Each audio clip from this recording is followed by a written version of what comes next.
Oh.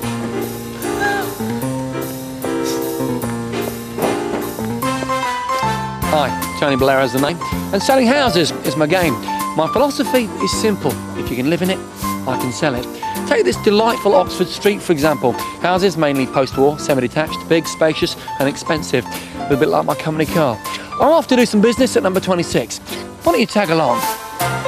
At first glance, it doesn't look particularly interesting, but take a closer peek and it's got some very natty features. There's the car of Italian design, apparently nicknamed Hannibal, on account it crossed the Alps to win the European Solar Car of the Year award. Smashing. Almost as natty as this little infrared camera here. Bought it off my cousin Steve. Now, let's see what we're looking at. Look at that, superb. Hardly any heat escaping from the roof, windows and doors.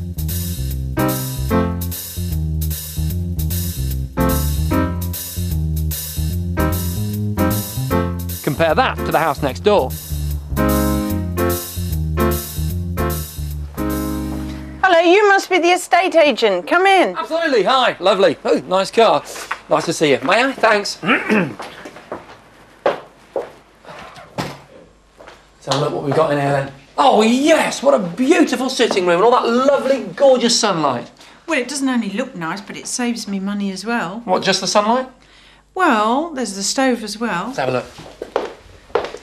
The secret about this stove is that it's got very high thermal mass, which basically means that when I light the fire in here, all that heat is absorbed in the concrete that it's made of.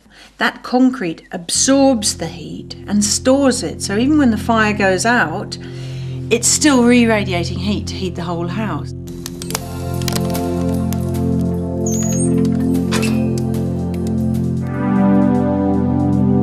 This is an infrared picture of the stove soon after it's been lit. It heats up very slowly because of its high thermal mass. It takes about 2 hours to reach its highest temperature.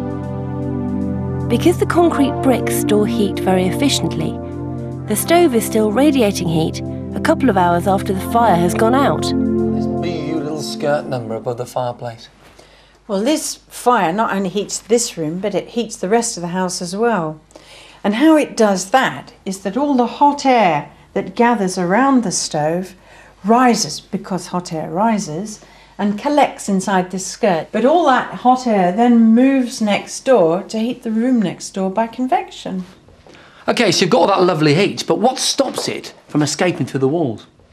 Well, you're right. The walls and the floors and the ceilings are all made of concrete in this house, so that acts a bit like the thermal mass in the stove. But around that, the whole house is super insulated, so you've got a sort of overcoat of insulation, and then you keep the rain and the wind out with the bricks on the outside. The walls of this house are made of 3 layers, each with its own specific job. The thick inside wall is made of very dense concrete, which stores heat and re-radiates it in a similar way to the stove. Behind the concrete layer, there is a cavity filled with fibre, which helps to insulate the inner wall by trapping air. And on the outside, there are normal bricks, which help to keep the heat in. The roof is also well insulated. Underneath the roof tiles is a thick layer of fibre wool. What about the windows though? Because I know they're very likely to let heat out through them. Yeah, not through these windows, mate. Look, they're triple glazed. Look at that. You see, it's made of 3 panes of glass, so you've got 2 panes here and 1 pane there, and it's got a layer of air in the middle, so not only does this window let the sunlight in radiate through the glass, but that air acts as insulation inside it. Good stuff. Triple glazing, that means triple the commission. Double or triple glazing is a good way of reducing heat loss. In double glazing, air is trapped between the panes.